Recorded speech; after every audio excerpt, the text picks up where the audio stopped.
So hello mga kabusing, welcome back again to my vlog. So for today's video nga mga kabusing, ang pag-uusapan natin ngayon ay ang Miss Universe Philippines mga kabusing, na kung saan naglabas na yung isang candidates na wala daw evening sa preliminary competition. Bakit nga ba winala nila ang evening gown competition sa preliminary?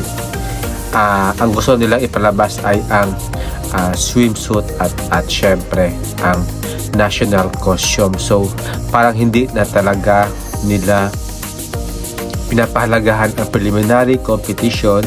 So mas nag-downgrade talaga ngayon ang Miss Universe mga kabosing compare sa Miss Grand na super updated talaga at napakaganda talaga ng kanilang when it comes sa activities mga kabosing. So mas nangungunat talaga ang Miss Grand ngayon mga kabosing, at yung Miss Universe na sinasabi nila is nag-downgrade talaga at napag-iwanan na ng Miss Grand International mga kabosing. At syempre marami din talagang spekulasyon about nangyari kay Miss Panama na nag-withdraw na nga doon sa competition sa Miss Universe. Ano nga ba ang dahilan kung bakit nagkaroon ng disqualification kay Miss Panama? Dahil nga ba kay Miss Dominican Republic na kanyang ka-roommate na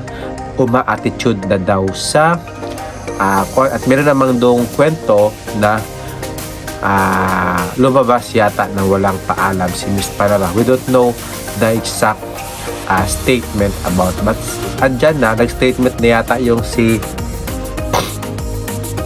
Miss Panama about nangyari doon. So nandito yung kanilang statement sa post ko mga kabosing. At syempre nalalapit na din yung Miss Earth mga kabosing this November 9 na mga kabosing. Kaya sino nga ba ang mananalo sa Miss Earth mga kabosing? For me naman, yung gusto ko talagang manalo ng Miss Earth ay sa Asia mga kabosing, si Thailand, para naman maging malaki na ang patimpalak ng Miss Grand Thailand mga kabosing. At syempre yung runners up naman for the getting the fire, water, air mga kabosing, syempre yung isa sa Latin countries, isa sa Europe countries, isa sa Africa region mga kabosing. At syempre yung nanalo ay ang at syempre yung isa pa yung continent, yung sa ano ba yun? Basta yung ganun mga kabosing, gusto ko yung mananalo talaga bicontinental sa mga elemental queen. At syempre yung sa Miss International mga kabosing, lumalaban na ngayon si Angelica Lopez na nakita ko yung swimsuit niya na sobrang ganda talaga mga kabosing. At syempre hindi mo rin talaga matatawaran yung kanyang galing sa preliminary competition at yung kanyang suot na gown na I don't know kung ano yung gown ba yun. Dito yung picture siya mga kabosing, sobrang bumagay talaga sa kanya.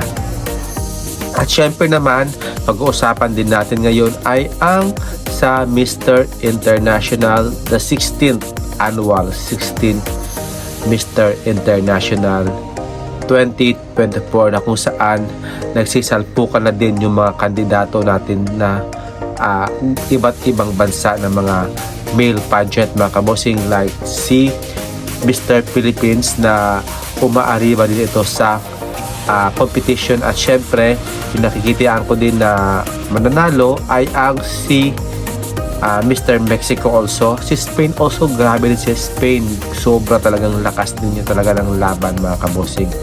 At syempre yung si Japan, first time ko din si Japan ngayon, na-impress na ako sa kanyang pictures doon mga kabosing. So ayan mga kabosing, what do you think mga kabosing? Bakit nga ba wala ng evening gown ang Miss Universe preliminary competition? At syempre bakit nga ba nag-withdraw ang pambato ng Panama? At syempre ganoon din yung sa Miss Earth na gusto rin nating suportahan at gusto rin nating manalo naman yung Thailand for the now. At syempre, yung Mr. International 2024, sino nga ba ang mag-uuwi ng corona? Kaya please comments down below mga kabossing, and please support the YouTube channel Arman Montoya Vlog, and have a nice day po mga kabossing. Keep safe po. Bye bye. Subscribe please. Mwah.